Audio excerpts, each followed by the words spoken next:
Hi, welcome to Why This Now. Thanks for joining me today.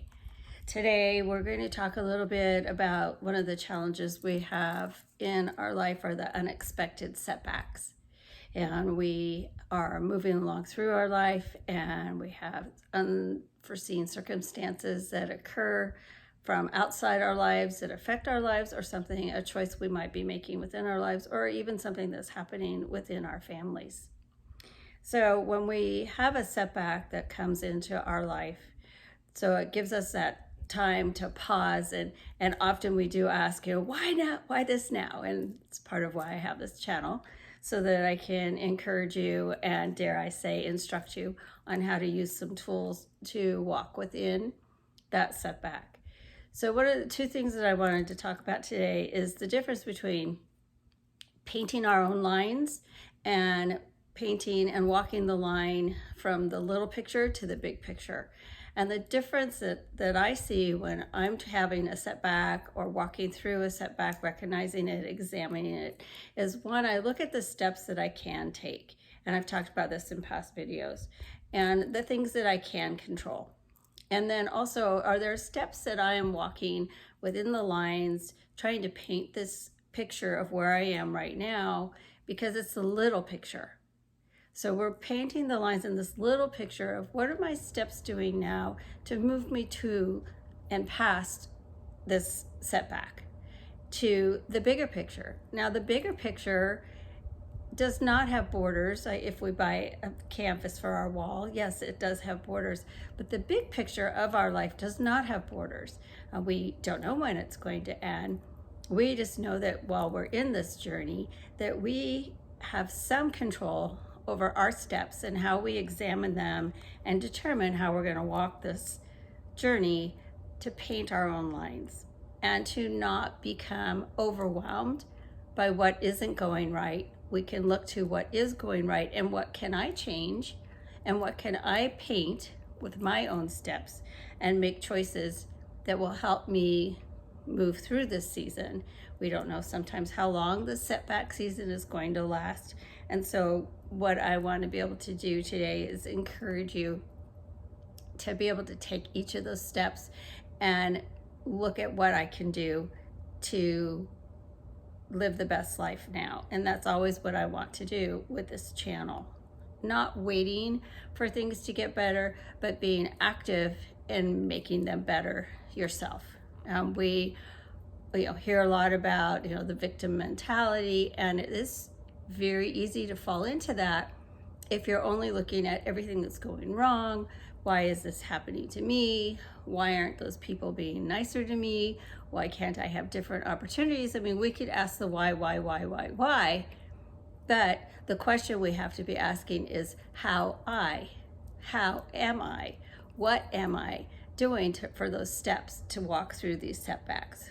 So some of the questions that I ask myself, and I hope this would help you, is, where do I see the setback changing so that I'll be out of the season? What are the things that are going to happen? What are the things I'm praying will happen?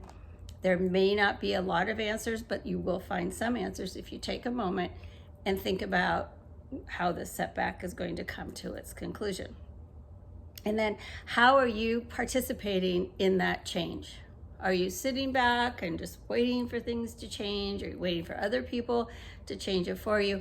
How are you going to make some changes? It might only be able to be some physical changes of how you treat your body. It might only be able to be emotional changes of what you think and what you pour into your mind.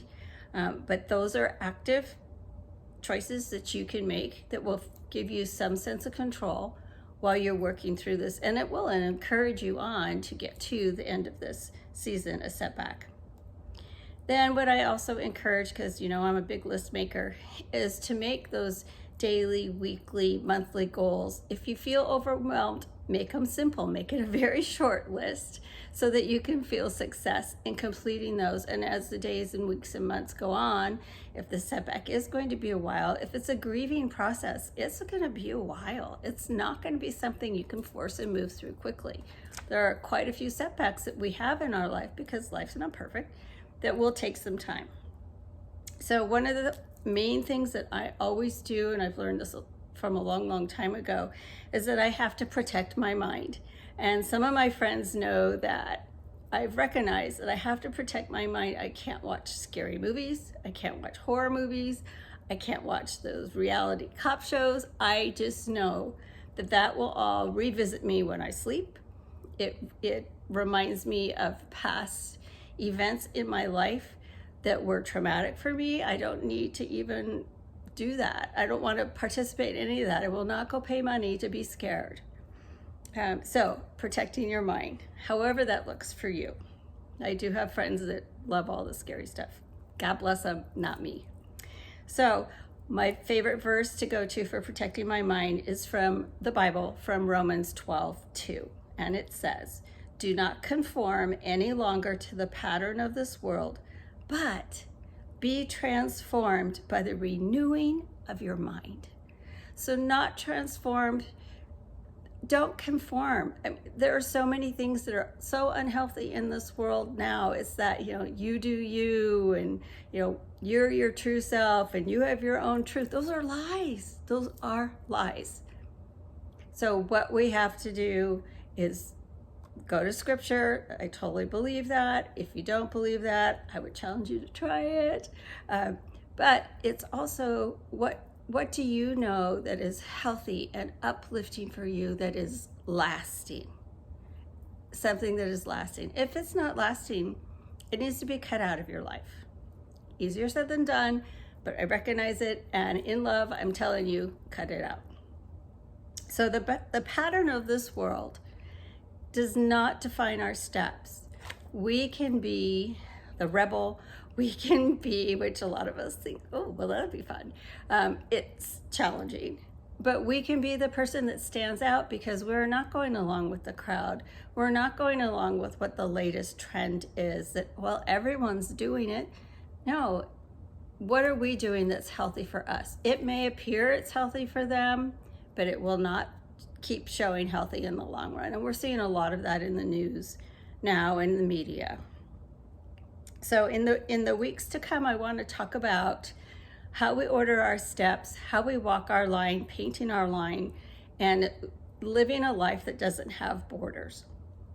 And as some of the topics I'm going to be talking about in the next week, I'm going to take a week for each one, will be shame, walking through shame, failure, walking through failure, discouragement, walking through discouragement, and depression. I've saved that one for last because the previous three for depression all feed into it. So I want to talk about the tools that we need to fight against it, to fight against those setbacks, and to understand, as I've said in past videos, that sometimes these areas of our life, we do revisit them, but then we can go, oh wait, this is the tool I used before, so that I can live the way I need to live for my best life now, which is what I wish for you and I pray for you. And I thank you for joining me. Please please comment any questions, comments, topics you want me to cover, and share this out. Please share this out on all of your social media, and just